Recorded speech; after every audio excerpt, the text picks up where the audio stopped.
There's nothing like getting to travel and play some disc golf. For some of us, it's easy to pop out and get around in when on vacation. For others, they dedicate their whole trip to playing the sport. I've been there a couple times, but for everyone who's been in this game long enough, the question of what your favorite course is always going to be there. I've had the pleasure of being able to travel quite a bit these last few years across the US and play some amazing courses. Here is my top 10 for disc golf. So come with me as I take you across the landscapes of the United States to some of the best, biggest, and brightest disc golf courses our beautiful country has to offer. The best disc golf courses, here we go.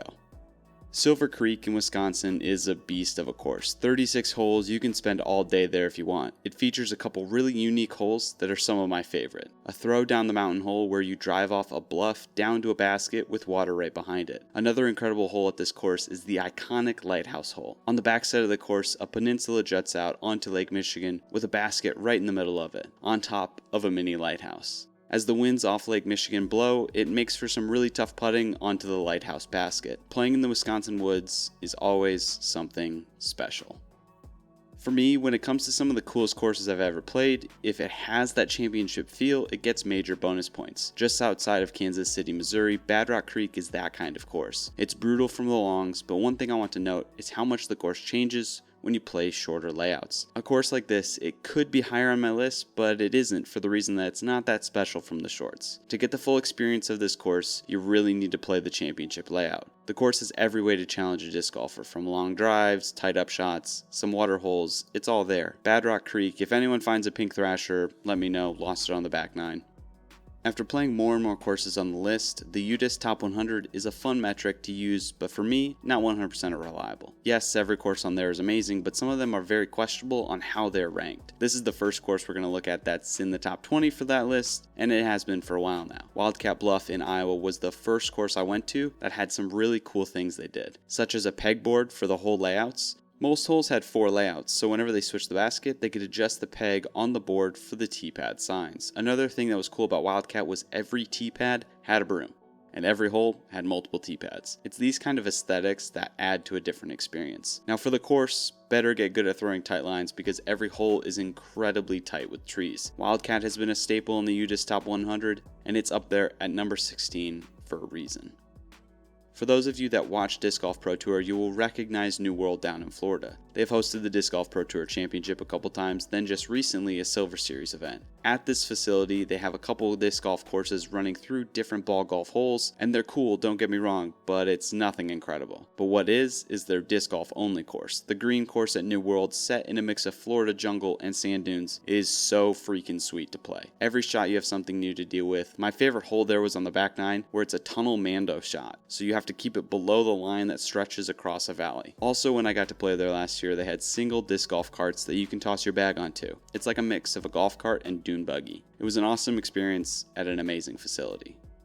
We head back to Kansas City, Missouri for one of my new favorite courses. Only recently was able to play this course, and it's very special. To compare this course, for some of you, it's a lot like Northwoods Black, where the Ledgestone Open is played. But it's a lot more fun. That course is insanely tough and almost miserable. Black Hoof is a fun version of that place. I'm a pretty balanced player, and I like to throw both backhand and sidearm. Some of the comments on Black Hoof for UDisc was that it was way too many sidearms off the tee. When I counted, I threw 9 backhands and 9 sidearms for the drives. It may be the most balanced course I've ever played for that reason. You really need to have every kind of shot shape to be able to play here. It's tight, really long, and it's very, very tough, but playable. Hole 18 was a sweet finishing hole, pretty wide tunnel shot out over water back to a landing zone. Then from there, a tight wooded approach shot. It's holes that are designed like that make a course worth traveling to, and Black Hoof is one of those courses. Horning's Hideout in Oregon was a bonkers course to go play. A wedding venue that has 3 different disc golf courses on it. You drive off into the Oregon wilderness down to this dead-end road that slowly slides into the property, to then just jump out of your car and have 100 peacocks staring at you. The baskets are really funky old baskets that make a clang noise when you hit the bottom of them. Playing Horning's Hideout was one of my favorite experiences probably ever. Throwing a shot off a cliff downhill into mossy green trees, there's nothing quite like it. For me, this is the opposite feel of a championship course, and it's not trying to be. There's no crazy long holes with some insane OB that you have to throw a hard line on. Instead, Horning's Hideout is an escape from the city where you can go enjoy the outdoors.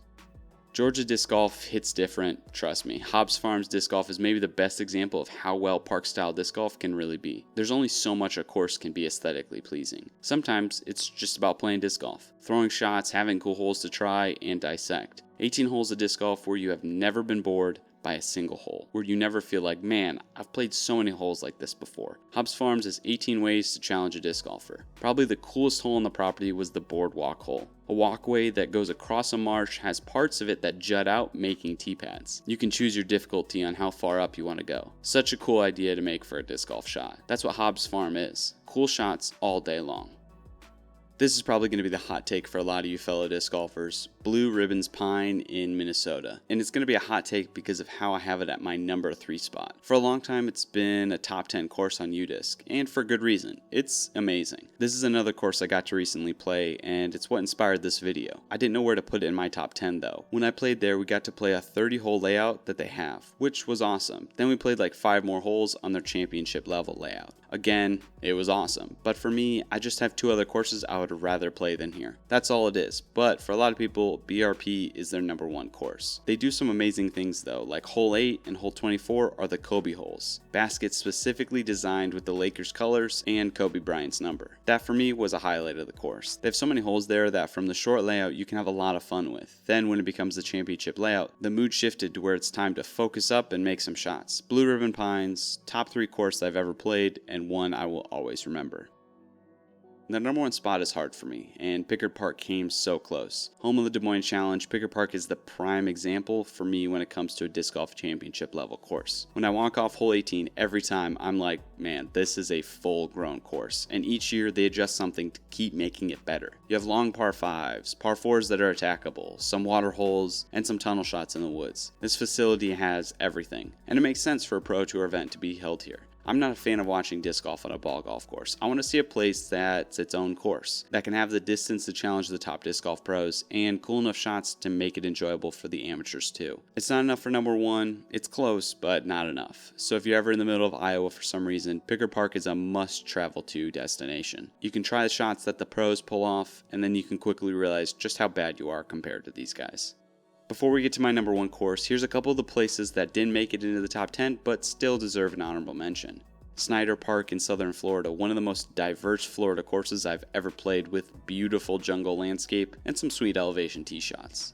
Sand Ridge in Michigan was one of the first courses that I played and felt like I was at something different. Awesome course, also the first time I've ever played on turf tee pads. Bryant Lake in Minnesota was a course I was excited to play for a while. It had the coolest throw down the mountain hole that I've ever played, and the finishing stretch on that course is something special.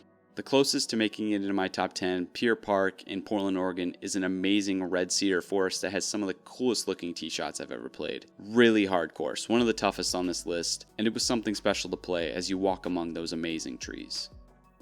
For me, the feeling of a course adds so much more to the value of wanting to be there, and nothing feels quite like Milo McIver. For those who have seen the Beaver State Fling, it's not the most difficult course, but for me, it's the most scenic. It has everything you could want from a course and more. Just the aesthetics alone make the place insane. But then you put it in a disc golf course that holds up against the top courses on the tour, it's hard not to beat that. The place would be cool even if the course sucked. Roaring water next to some holes, the Portland forestry with massive pines that you just walk under to get to some of the baskets. This place is special, and for me, that's right where I want to be when playing disc golf. Milo McIver in Oregon, number 1 course, there's nothing quite like it.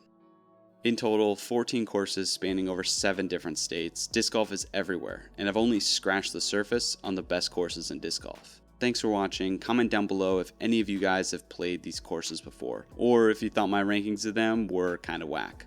Alright, we'll see you next time. Cheers.